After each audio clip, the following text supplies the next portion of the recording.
Namaku Ilham. Dulu aku hanya penjaga kios biasa di tengah hiruk-pikuk Tanah Abang. Tapi satu keputusan mengubah segalanya.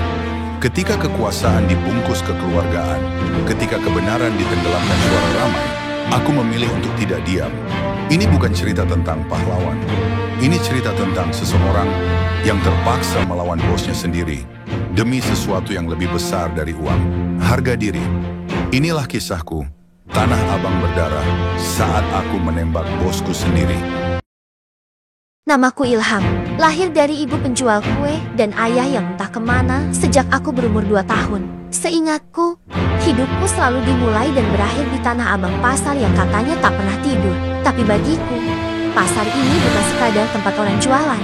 Ini adalah rumah, sekaligus sekolah kehidupan. Aku tumbuh dari troli ke troli, membantu angkut barang, mengantar plastik, bahkan sesekali menjadi pengaman dadakan buat pedagang baru yang takut ditarik pungutan. Kadang aku dibayar dengan sekotak nasi, kadang cuma dengan ucapan terima kasih. Tapi aku tak pernah protes, karena bagiku, selama ada yang bisa kubantu, hidupku tetap berjalan. Setiap pagi, aku duduk di pinggir rel, memegang segelas teh manis yang mulai dingin, dan menatap lautan manusia yang lalu lalang.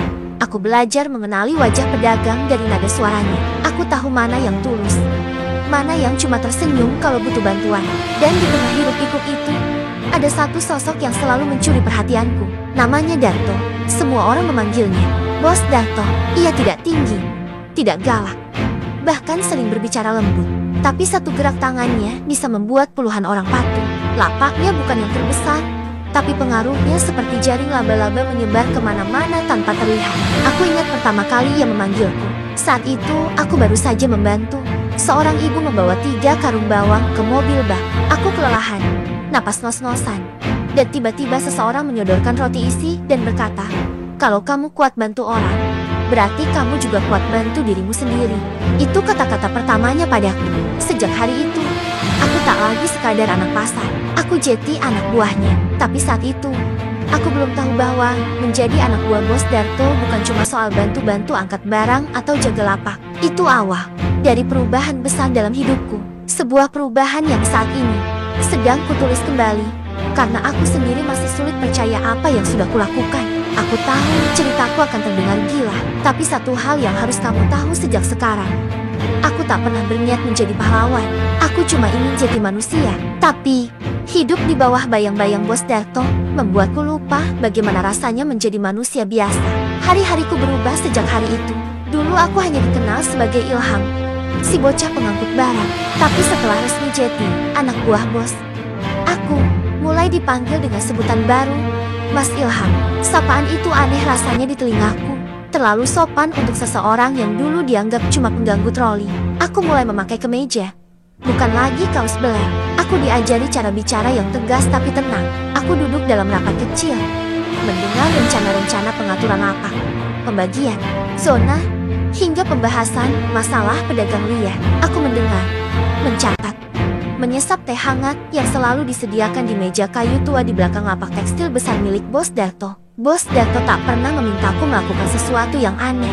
Ia selalu berkata, tugas kita bukan jadi penguasa, tapi jadi penjaga ketertiban. Dan aku percaya, karena nyatanya, sejak aku ikut dia, pasar Jeti lebih tenang. Tak ada keributan, tak ada rebutan lahan. Bahkan beberapa pedagang mengaku dagangannya lebih laris karena tidak ada lagi yang minta jatah semena-mena. Aku bangga. Tiap malam aku pulang ke rumah, duduk di sebelah ibu sambil membawakan oleh-oleh dari pasar. Bolu gulung, beras 5 kilo, atau kadang sekadar cerita. Ibu tersenyum, meski kadang ada ragu di matanya. Pernah suatu malam, saat aku menyusun berkas nama-nama pedagang kecil yang belum terdaftar, ibu bertanya pelan, kamu bantu orang, kan? Bukan nakut-nakutin mereka. Aku menjawab cepat. Mungkin terlalu cepat. Enggak, Bu, aku bantu. Sumpah, ibu tak berkata apa-apa. Tapi pandangannya seakan berkata, semoga kamu benar. Tapi hari-hari itu adalah masa yang kusebut masa tenang. Sebelum semuanya berubah, sebelum aku tahu bahwa di balik tutur lembut Bos Darto, ada sesuatu yang selama ini tak pernah kuperhatikan. Rencana yang lebih besar dari sekadar menjaga ketertiban. Dan ketika akhirnya aku melihat sisi itu, aku sadar, aku bukan lagi berada di bawah naungan Aku sedang berdiri di bawah bayangan yang gelap yang menelan siapapun yang terlalu lama diam. Tapi saat itu, aku belum tahu. Yang ku tahu hanya satu. Pasar ini tenang, terlalu tenang. Pagi-pagi, saat kereta lewat dan jembatan Tanah Abang bergema oleh langkah kaki buru-buru, aku sudah berdiri di ujung blok C, mengamati lapak demi lapak membuka tirai. Para pedagang menyapaku dengan senyum. Ada yang menyodorkan air putih, ada yang membagi sarapan. Bahkan beberapa orang iseng berkata, "Mas Ilham, kalau kamu jadi ketua pasar, kami pilih kamu." Loh, aku tertawa-tawa yang sekarang terasa pahit saat ku ingat kembali.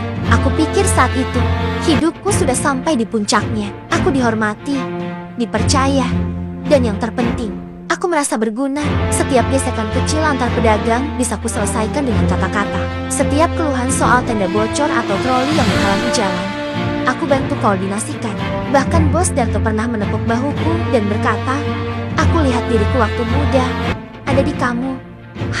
Kalimat itu menghujam dadaku dengan rasa bangga. Aku merasa seperti anak kandung yang diakui ayahnya untuk pertama kali. Tapi justru di sanalah benih kejanggalan mulai tumbuh. Beberapa malam, aku diminta ikut rapat yang lebih tertutup. Hanya aku, Bos Darto, dan dua orang asing yang tak pernah kusapa sebelumnya. Mereka tak banyak bicara, tapi mata mereka selalu memeriksa sekeliling, seolah takut dilihat. Di atas meja, bukan lagi catatan, pedagang atau zonasi lapak, tapi daftar nama dengan tulisan kecil di sampingnya. Perlu ditegur, bisa diajak kerjasama, atau yang paling membuatku tak enak, diabaikan saja, sebentar lagi pindah sendiri. Aku tak berani tanya apa maksudnya, tapi setelah itu, aku mulai perhatikan sesuatu. Lapak-lapak kecil yang dulunya ramai, perlahan mulai hilang, bukan karena tutup, tapi karena berpindah. Katanya sih, pemiliknya pindah ke luar kota, tapi anehnya, semua terjadi begitu cepat dan serentak yang menggantikan mereka. Lapak-lapak baru dengan desain mencolok dan merek yang entah dari mana datangnya. Pasar makin rapi, katanya. Tapi terasa sepi, bukan secara suara, tapi secara jiwa.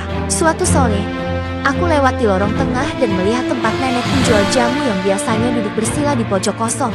Gelap, bekas tikar anyamannya masih tergulung di sudut, seperti dilupakan. Dengan sengaja, aku tanya ke pedagang seberang, "Nenek jamu kemana?" Ia mengangkat bahu, katanya dipindahkan. Gak tahu kemana. Hari itu, aku pulang dengan kepala berat. Dan untuk pertama kalinya, aku bertanya pada diriku sendiri, apa aku bagian dari ketertiban? Atau hanya alat yang ikut merapikan kepalsuan? Pertanyaan itu tak sempat kutemukan jawabannya. Karena keesokan harinya, sesuatu datang tanpa suara, tapi mengguncang segalanya. Aku tiba di lapak Bos Darto lebih pagi dari biasanya. Meja kayu tempat biasa kami duduk masih kosong, tapi ada satu benda asing di atasnya. Sebuah amplop coklat, tidak tertutup, sedikit terbuka, dan cukup tebal untuk membuat rasa penasaran melambung liar. Saat Bos Darto datang, langkahnya pelan, tak seperti biasanya. Ia tak langsung menyapaku, hanya mengangguk singkat dan duduk. Ia membuka amplop itu, mengintip isinya, lalu tersenyum kecil, senyum yang membuat dadaku dingin. Bukan senyum lega, tapi seperti seseorang yang baru saja menyetujui sesuatu yang tak bisa ditarik kembali. Tak lama, datanglah dua orang berpakaian rapi. Wajah mereka asing, tapi cara mereka duduk, memandang, dan berbicara membuat bulu kuduku berdiri. Bukan karena mereka kasar, justru sebaliknya. Mereka terlalu tenang, terlalu halus. Salah satu dari mereka berkata, "Kami hanya ingin pasar ini tetap rapi, tapi tentu semua butuh kerjasama." Bos Darto mengangguk. Tangannya memutar-mutar amplop coklat itu seperti mainan kecil. Aku hanya diam, tak berani bertanya. Tapi mataku tak bisa lepas dari gerak-gerik mereka. Dan yang lebih mengejutkan, malam harinya, nama-nama baru muncul di daftar penataan lapak. Semua pedagang lama yang sulit diajak bicara langsung digantikan oleh tenant modern. Tertulis rapi, lengkap dengan alokasi tempat, nomor blok, dan siapa yang mengurusnya. Aku beranikan diri bertanya, "Bos, ini kenapa mendadak banget?" Ia menatapku lama, lalu dengan suara yang datar tapi berat, ia berkata, "Kita cuma main peran. Dunia ini panggung. Kadang kita jadi tokoh utama, kadang cuma figuran. Jangan terlalu banyak tanya kalau mau tetap ada di naskah." Aku terdiam. Kata-katanya seperti palu, bukan hanya memukul, tapi menancapkan ketakutan yang tak terlihat. Hari itu, Aku pulang dengan perasaan kacau. Amplop coklat itu terus terbayang di kepala. Bukan karena uang di dalamnya aku tak tahu jumlahnya, tapi karena ia datang sebagai simbol. Simbol bahwa mulai hari ini, ketertiban tak lagi soal kebaikan, tapi soal kesepakatan. Dan aku yang pernah merasa menjadi bagian dari sesuatu yang benar perlahan menyadari. Aku sedang berdiri di jalur yang semakin menjauh dari nuraniku sendiri. Dan sayangnya, tak ada rambu untuk putar balik. Pagi itu, langit mendung seolah ikut menyimpan sesuatu. Aku baru saja selesai membantu pedagang pakaian menggulung tenda saat ponselku bergetar. Satu pesan dari nomor yang tak kusimpan. Temui saya di belakang los ayam. Sekarang, pengirimnya adalah Pak Saman. Tangan kanan bos Darto yang jarang berbicara kecuali ada hal penting. Aku langsung bergegas. Di belakang los, bau amis daging bercampur dengan aroma cemas yang entah dari mana datangnya. Pak Saman berdiri sambil merokok. Matanya menatap langit seperti ingin lari dari bumi. Tanpa basa-basi, ia menyerahkan sebuah map. Ini data nenek penjual jamu di Blok B. Lapaknya akan dibersihkan. Kamu yang handal.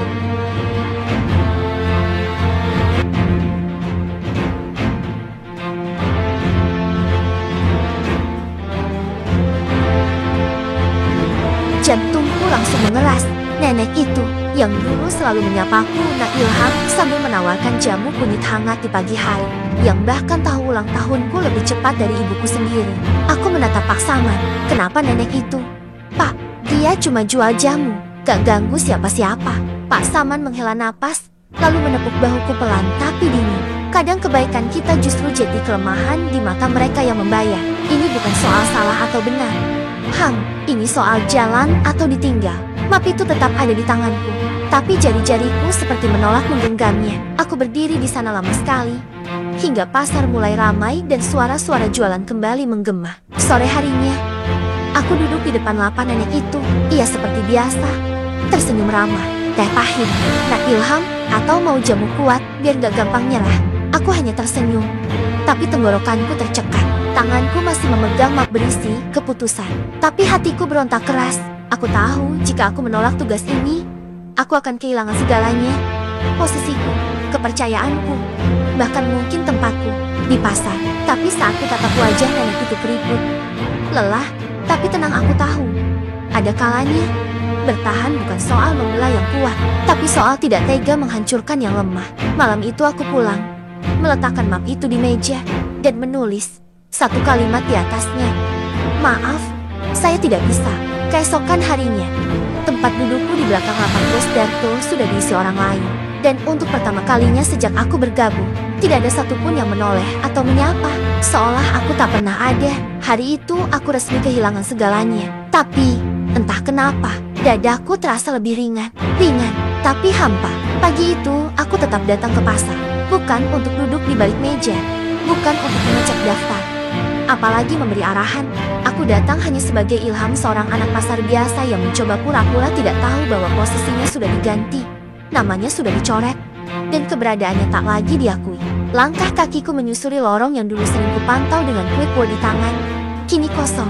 Orang-orang yang dulu menyapa dengan senyum dan candaan hangat, kini hanya melempar pandangan singkat seperti sedang menatap sesuatu yang tak ingin diingat. Aku tidak marah. Aku mengerti. Mereka takut.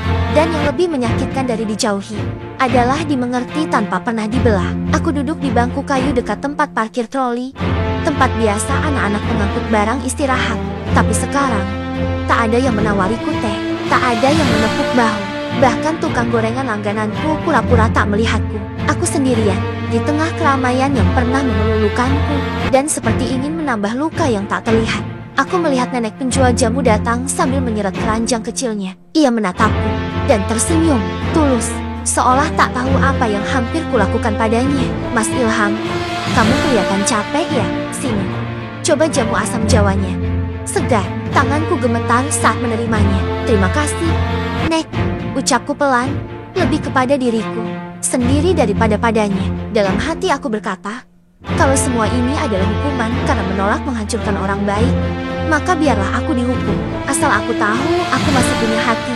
Hari-hari berikutnya berjalan pelan.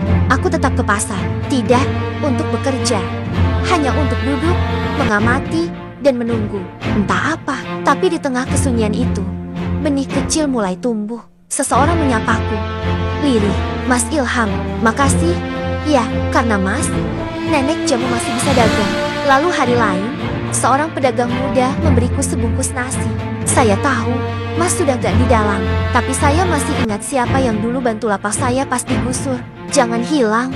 Ya, Mas, dan dari bisik-bisik itulah aku sadar, aku belum benar-benar hilang. Aku hanya sedang berjalan sendirian untuk sesuatu yang belum orang lain berani perjuangkan. Dan kalau memang perjuangan ini membuatku sendirian, maka biarlah kesepian jadi temanku. Karena aku sudah melihatnya dengan mata dan hati apa yang terjadi jika tak ada yang berani berkata tidak. Malam itu, aku duduk di kamar sempit kontrakan. Di sekelilingku, tak ada yang tersisa dari masa lalu kecuali jaket biru tua dengan emblem kecil bertuliskan koordinator lapak blok C. Dulu aku bangga memakainya. Sekarang, hanya jadi kenangan yang menatapku dari gantungan pintu. Di hadapanku, selembar kertas kosong terbentang. Dan untuk pertama kalinya sejak semuanya berubah, aku menulis, bukan laporan, bukan catatan pedagang, tapi surat untuk diriku sendiri. Aku tulis, untuk Ilham yang dulu percaya kekuasaan bisa membawa keadilan. Sekarang kamu tahu, keadilan tak pernah datang dari takut, tapi dari hati yang berani menolak saat semua orang memilih diam. Surat itu tak panjang, tapi setiap katanya seperti memahat tekad. Aku sadar, aku tak bisa melawan sistem ini dengan otot atau suara keras. Aku bukan siapa-siapa, tapi justru karena itu, aku bisa jadi seseorang yang tak mereka perhitungkan. Dan disitulah letak kekuatannya. Aku mulai mengumpulkan potongan-potongan kecil, foto kios yang tiba-tiba berpindah tangan, kwitansi tak resmi yang dibayarkan lewat orang ketiga, rekaman suara bisik-bisik yang kudengar saat pura-pura sedang beli tisu di lapak. Awalnya aku ragu, tapi semakin aku gali, semakin aku sadar, semuanya saling terhubung. Ada pola, ada jalur, ada jaringan. Dan saat malam makin larut, aku tulis satu kalimat penutup dalam surat itu. Kalau kamu membaca ini lagi suatu hari nanti, dan kamu takut, maka ingat, kamu sudah pernah kalah, tapi kamu memilih bangkit. Itu yang membuatku berbeda. Kupandangi surat itu lama, lalu kulipat dan kuselipkan ke dalam dompetku. Bukan untuk dibaca orang lain, tapi untuk aku baca ulang saat dunia mulai meremehkanku lagi. Di luar sana, pasar masih bising, Bos Darto masih berkuasa, dan aku hanya Ilham yang pernah dianggap tak penting. Tapi diam-diam, aku sudah jadi sesuatu yang mereka tak siap hadapi. Seseorang yang tahu kebenaran dan tidak takut memperjuangkannya. Itu yang kupikir membuatku kuat. Tapi ternyata, yang paling menghancurkan bukan datang dari lawan, tapi dari sahabat sendiri yang tahu lukamu dan memilih menusuknya perlahan. Namanya Imron. Kami tumbuh bersama, sama-sama anak pasar, sama-sama mulai dari bawah. Waktu aku diangkat jadi orang kepercayaan Bos Darto, Imronlah orang pertama yang menepuk pundakku dan berkata, akhirnya kita naik juga. Bareng-bareng. Ya, dan saat aku jatuh, Imron adalah satu-satunya yang masih sering mengirim pesan. Sekadar, lagi di mana? Atau masih kuat? Kan dia tahu aku sedang mengumpulkan data. Aku pernah bilang, kalau kita nggak ada yang berani buka mulut, semuanya bakal jalan terus. Dan yang paling kena nanti orang-orang kecil. Ron, Imron mengangguk, wajahnya serius. Kalau kamu jalan, aku ikut. Aku percaya, karena tak ada alasan untuk tidak percaya. Tapi justru di sanalah aku lengah. Seminggu setelah aku titipkan salinan, rekaman dan foto-foto itu padanya, semuanya mendadak kacau. Pagi-pagi, rumah kontrakanku diketuk oleh dua orang asing berpakaian sipil. Mereka tak masuk, hanya berdiri di luar pagar sambil berkata, jangan terlalu semangat, Mas Ilham. Kadang yang terburu-buru justru gampang terjatuh. Aku gemetar. Mereka tahu apa yang seharusnya hanya Imron yang tahu. Hari itu aku cari dia kemana-mana. Ke tempat biasa kami ngopi, ke ujung lorong tempat kami biasa main catur sore-sore. Tak ada. Lalu ku dengar kabar dari seorang pedagang. Mas Imron sekarang bantu-bantu bos lagi. Ya, kok sering kelihatan bareng orang-orang penting tuh. Aku terduduk. Dunia seperti memelukku dalam diam yang dingin. Bukan soal rekaman, bukan soal data, tapi soal kepercayaan yang pecah di tempat yang paling dalam.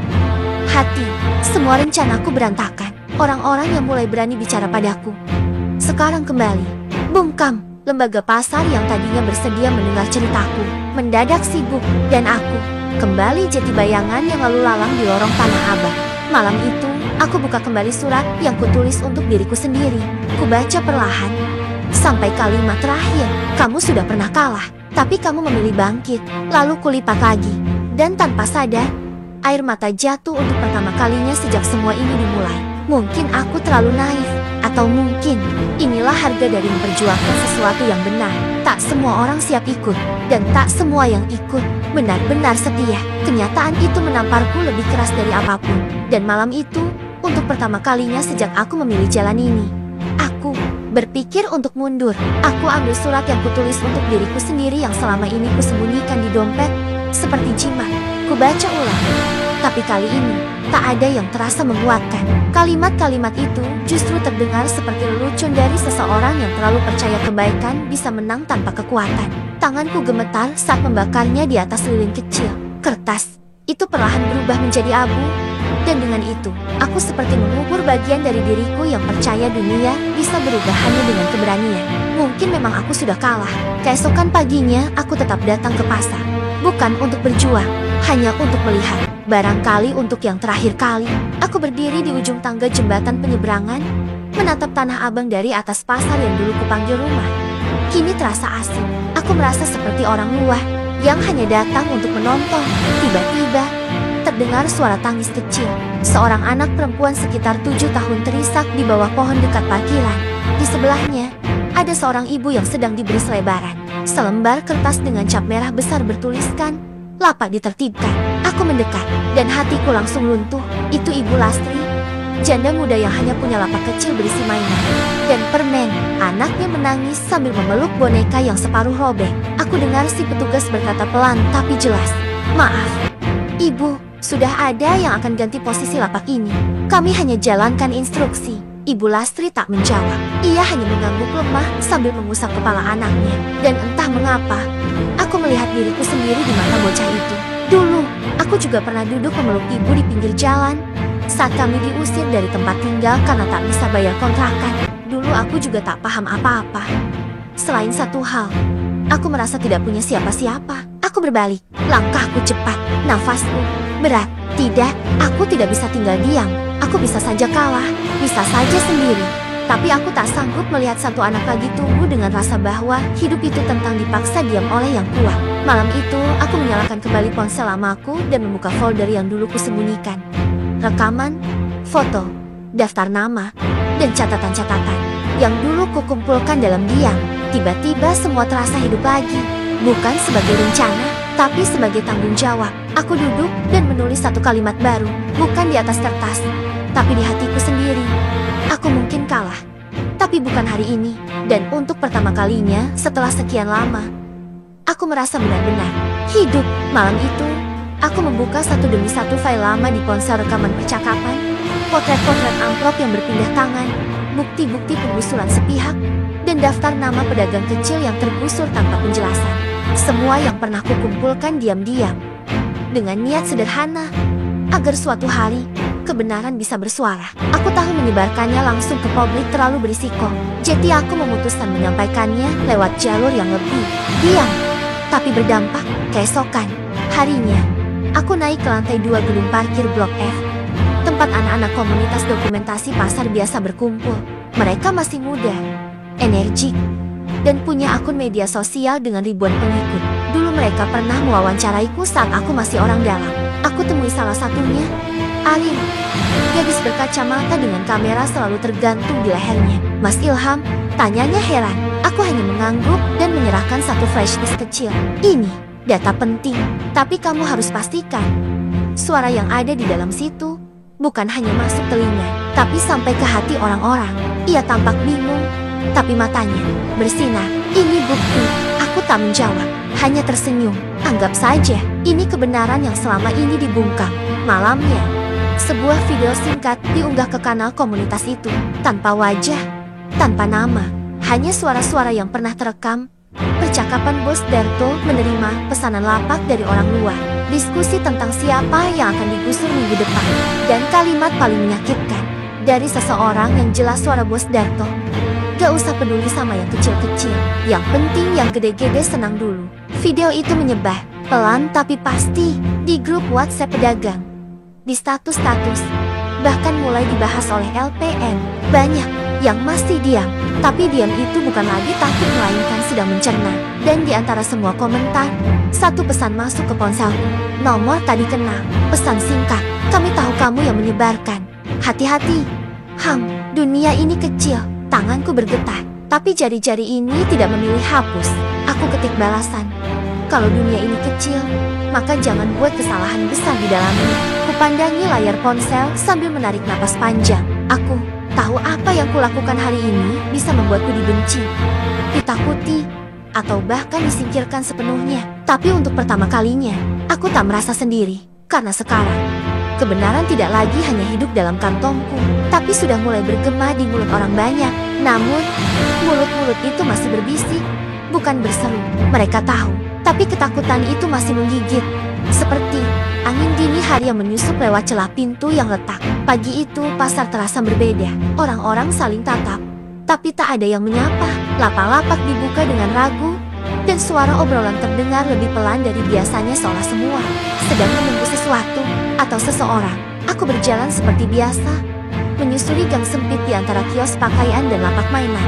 Beberapa mata melirik, beberapa langsung menunduk. Lalu sebuah suara memanggil, "Mas Ilham." Aku menoleh. Itu Pak Haji Ropik, penjual baju koko yang dikenal santun dan jarang ikut urusan orang. Dia menatapku dalam. Itu rekaman asli. Ya, aku hanya menatap balik, tak berkata apa-apa. Pak Haji menarik napas, lalu mengangguk. "Kalau nanti ada yang kumpul-kumpul, kabarin saya, Mas." Hatiku bergetar. Satu demi satu, beberapa pedagang mulai mendekatiku secara diam-diam. Ada yang hanya menepuk bahu, ada yang menyelipkan secari kertas berisi keluhan, ada juga yang berbisik, "Kami di belakang kamu, asal jangan sendiri." Hari itu, aku tahu satu hal. Aku tak bisa terus bersembunyi di balik flash disk dan pesan anonim. Sudah waktunya aku berdiri. Aku hubungi Arin dan teman-teman komunitas. Kita buat pertemuan, bukan demo, bukan orasi, tapi ruang bicara. Kataku, kami sepakat untuk membuat acara dadakan di lantai parkir yang sudah lama kosong di blok belakang, tanpa panggung, hanya tikar, benar bertuliskan ruang suara pasar, dan satu pengeras suara kecil. Hari Sabtu, pukul 10 pagi, aku berdiri di sana, sendirian. Angin panas berhembus, membawa bau beton dan debu. Lalu satu persatu mereka datang. Ibu Lastri, dengan anaknya, Pak Haji Ropik, pedagang buah, penjual tas, tukang jahit, bahkan beberapa ojek pangkalan. Mereka duduk dalam lingkaran, wajah-wajah lelah, tapi penuh tanya. Aku berdiri, menggenggam mikrofon, tangan gemetar. "Saya Ilham.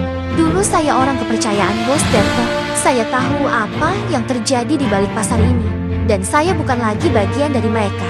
Hari ini, saya tidak datang untuk menyuruh siapapun melawan. Saya hanya ingin kita bicara, karena selama ini, diam yang membuat kita dipermainkan. Sunyi, tapi bukan sunyi yang asing. Sunyi itu seperti jeda sebelum badai." Lalu seseorang berdiri, seorang ibu tua dari Los Tengah. "Saya pernah digusur tanpa surat 2 kali, tapi saya diam karena takut. Sekarang saya mau cerita." Dan malam itu, untuk pertama kalinya, pasar Tanah Abang bicara, dan suara itu tak bisa dihentikan. Keesokan paginya, potongan video pertemuan ruang suara pasar sudah menyebar di media sosial. Komentar demi komentar bermunculan. Beberapa mendukung, beberapa ragu, beberapa menyerang dengan kalimat penuh tuduhan. Tapi satu hal yang pasti, kita tak bisa lagi dibungkam. Aku berjalan di tengah pasar seperti biasa, tapi kali ini bukan sebagai anak buah Bos Darto, bukan pula sebagai Ilham si pedagang sepatu. Orang-orang mulai menyapaku bukan dengan bisik-bisik, tapi dengan anggukan terbuka. Beberapa bahkan berkata, "Terima kasih, Ham, kami jadi punya alasan buat bicara." Tapi seperti yang sudah kuduga, itu tak berlangsung lama. 3 hari kemudian, ada pengumuman dari atas. Semua pedagang yang ikut pertemuan liar akan ditinjau ulang perizinannya. Aku menerima surat peringatan, bukan hanya dari pihak pengelola, tapi juga dari oknum yang tak ingin disebut. Dan yang paling mengejutkan, aku dipanggil menghadap langsung ke ruang rapat manajemen, lantai atas, ruang yang biasanya hanya diakses para pengendali. Aku datang dengan dada tenang, meski lutut gemetar. Di dalam sudah duduk 3 orang. Salah satunya adalah Pak Salim, perwakilan resmi manajemen. 2 lainnya aku tak kenal, tapi dari raut wajah dan gaya bicara, jelas mereka bukan orang sembarangan. Salah satu dari mereka berkata pelan, "Ilham, kamu pintar, tapi terlalu cepat ingin jadi pahlawan." Yang satu lagi menimpali, Kami beri dua pilihan, diam, kembali jualan, dan bersihkan semua konten itu. Atau, semua izinmu dicabut, termasuk orang-orang yang ikut kamu. Aku menunduk, bukan karena takut tapi karena sedang memilih kalimat yang tepat. Lalu aku berkata, maaf, Pak, tapi saya sudah pernah diam seumur hidup. Dan saya tahu rasa pahitnya. Kalau hari ini saya diam lagi, mungkin saya bisa selamat. Tapi anak-anak di pasar ini tetap tumbuh dalam rasa takut. Saya tidak mau itu terjadi lagi. Ruangan itu sunyi. Lalu satu dari mereka tertawa kecil. Getir, anak muda memang selalu merasa punya harapan. Tapi hidup ini bukan film. Aku hanya tersenyum. Betul, Pak. Tapi suara orang-orang kecil kadang bisa jadi aluri yang tak diduga siapapun. Hari itu aku keluar dari ruangan itu dengan satu keputusan. Kalau mereka mau membungkamku, biar kulihat apakah mereka bisa membungkam semuanya. Malamnya, akun komunitas pasar mengunggah satu video baru berisi pernyataan terbuka dari 27 pedagang yang berani menunjukkan wajah dan nama. Mereka bilang cukup diam, cukup tunduk, cukup takut. Dan esoknya, untuk pertama kalinya, pasar Tanah Abang dihiasi poster bertuliskan, kami ingin suara, bukan ancaman. Dan saat kulihat poster-poster itu berdiri di antara kain batik dan lampu kios yang redup, aku nyaris tak percaya bahwa itu semua nyata. Pasar yang dulu penuh bisik-bisik kini dipenuhi tulisan tegas. Tak ada teriakan, tak ada kekerasan, hanya keberanian yang akhirnya menemukan bentuknya sendiri. Kejelasan. Awalnya aku mengira akan ada penyegelan, penangkapan, atau minimal pemanggilan massal. Tapi yang terjadi malah lebih mengejutkan. Manajemen mengumumkan akan mengadakan pertemuan terbuka dengan perwakilan pedagang. Bukan dadakan, bukan formalitas, tapi sungguh-sungguh diumumkan lewat pamflet resmi dan grup resmi. Aku dipilih jadi salah satu perwakilan bersama Bu Lastri, Pak Haji Ropik, dan dua anak muda lainnya. Saat masuk ke ruang rapat yang dulunya menakutkan itu, sekarang kami masuk dengan kepala tegak. Tak ada lagi satu arah, tak ada lagi nada menekan. Kami dipersilakan bicara satu per satu, dan untuk pertama kalinya, kata-kata kami tidak dipotong, tidak dibantah, tidak diabaikan. Kami menyampaikan semuanya. Permintaan transparansi sewa lapak, kejelasan aturan relokasi, larangan keras praktik uang pengaman, dan, terutama, penghentian ancaman terhadap pedagang yang bersuara. Beberapa wajah dari pihak atas tampak tak nyaman, tapi tak satu pun dari mereka berani membantah langsung. Karena semua yang kami katakan sudah viral, sudah menyebar, sudah jadi milik publik. 3 minggu setelah pertemuan itu, perubahan mulai terasa.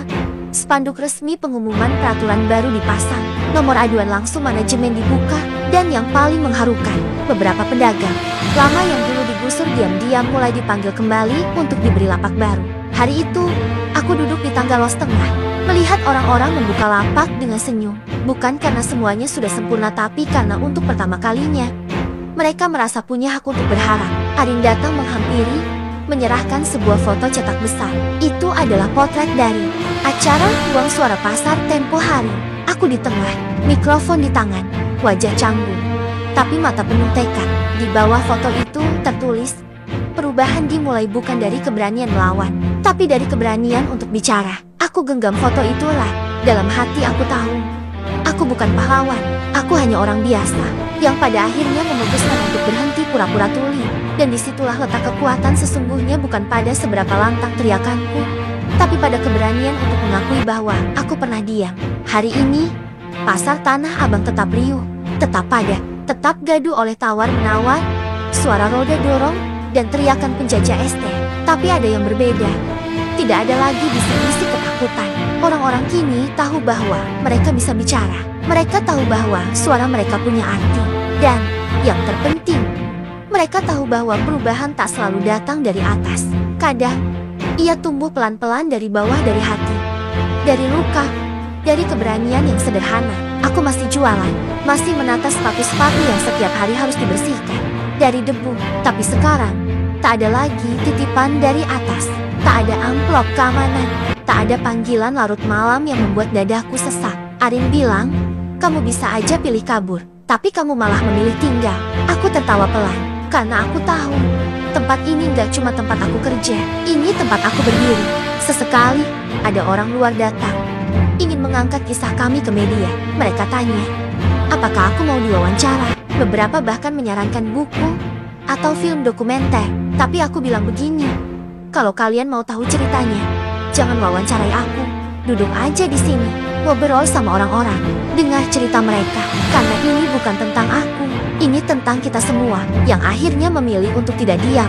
Hari itu, aku berdiri di lantai 2 los tengah, memandang ke bawah. Kios-kios berderet, pembeli lalu lalang, anak-anak berlarian, dan aku merasa tenang. Aku tahu, suatu hari nanti akan ada orang baru yang datang. Mungkin lebih pintar, mungkin lebih berani, dan mungkin akan bertanya, siapa yang dulu memulai semua ini? Dan biarlah aku hanya jadi bisikan di balik riuh pasar. Karena aku percaya, jejak bukan soal nama yang diingat, tapi soal langkah yang membuat arah.